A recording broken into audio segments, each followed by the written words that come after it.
I am in Crown Heights, Brooklyn, New York, right next door to 770 Eastern Parkway, world headquarters of Chabad Lubavitch, home of our dear Rebbe, where his office, place where he prayed and talked to, to us for over 40 years, that resides there. And still speaking to us, residing in spirit, very much residing in spirit with us. The blessings are very clear and palpable.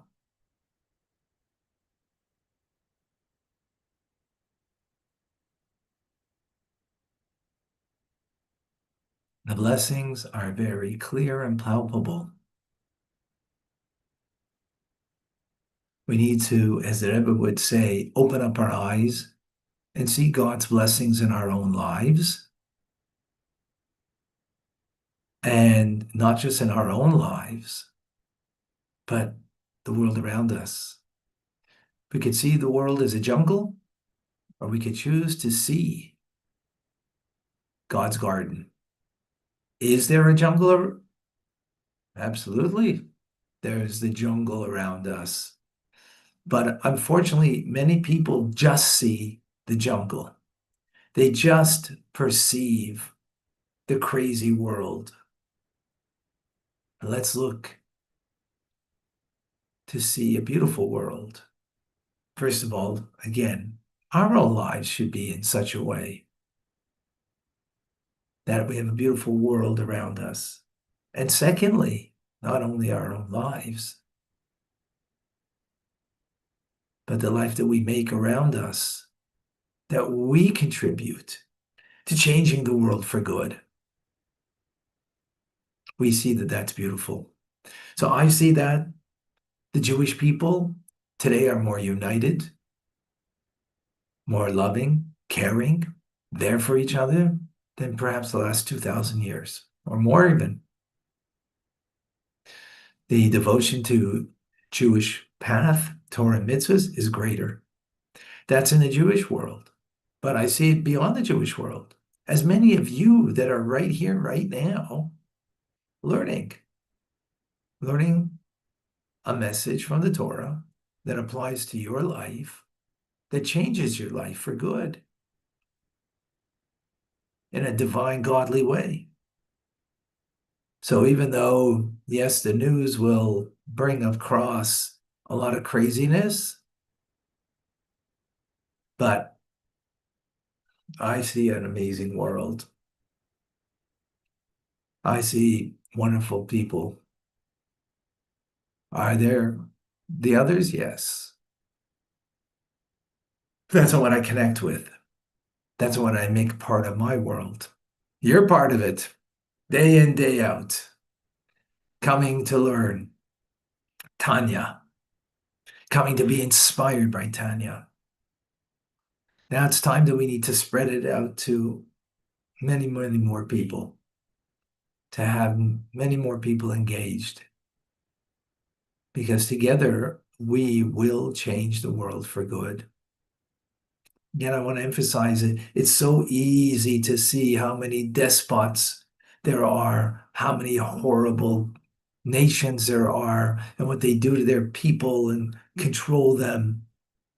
And even in the democracies, you know, there's also there a lot of negativity, a lot of evil. Absolutely. Not a question about that. Now, that being said, there's a lot more good too. So let's see the good and let's bring the light of these teachings to others to help them change their world for good. If we live it, then we'll help others live it. and then we will see more of it in the world. Welcome to Tanya Today. I'm Rabbi Ronnie Fine, coming to you from Brooklyn, New York. Kansi Babayis Bracha, Crown Heights. This is where the blessing emanates from. This is where the Rebbe and the if you will, the the center of gravity for Tanya, for everything that we do that illuminates the world. So, welcome. We are in chapter 7 of Shayich Ve'amunah, trying to understand the unity, the oneness of God. How is it in a world that seems so depraved? How do we stand above it and see and perceive and live with the unity and oneness of God? Well, let's understand how close God really is to us.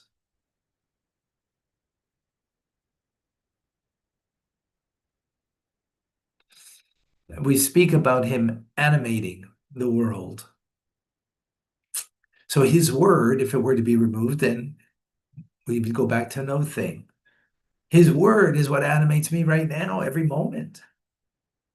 At the same time, there's another aspect here that is crucially important, valuable for us to appreciate.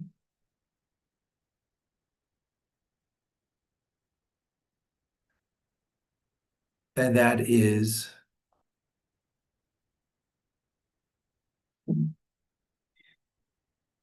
that God knows us. How does he know us? He knows us better than we know ourselves. He knows us better than anybody knows us. How does he know us? He knows us because ultimately, for us, knowledge, I'm the knower. My soul knows. My brain is the tool of knowledge, and that I am teaching Tanya right now to Davida and Lipa, to Patricia, to Amy, to Mark and Dawn, and just seeing the names that are coming up, Joe, that I know, right? That's something outside of me. That is something that I incorporate and is added on to me, right? But when God knows, he is the knower. This is something that Elder Rebbe says, quoting from Maimonides' Rambam, it's something we can't fathom. That I should know, be the knower and the knowledge all at the same time? No, they're three different components in my life, right? My soul knows, my brain is the tool of knowledge, and the known, right? The piece of information is outside of me that I incorporate to become a part of me, right? By God, they're one and the same thing. He's the knower, the knowledge, and the known as one. And that is united and perfectly one with him. Hence, he knows me by knowing himself. Hence, I'm not separate. Not only I'm not separate from him, the word of God that animates me, right? Tell him what we've appreciated is the word of God that animates me, means God's energy, his light is animating me right now in this moment. It means I'm not separate, right? That's my reality. That's my true reality. My feelings are not my true reality, right? I feel them, right? And even the things that I know, that's not my true reality, the way I perceive things. My true reality is that God's animating me right now. It's him giving me life.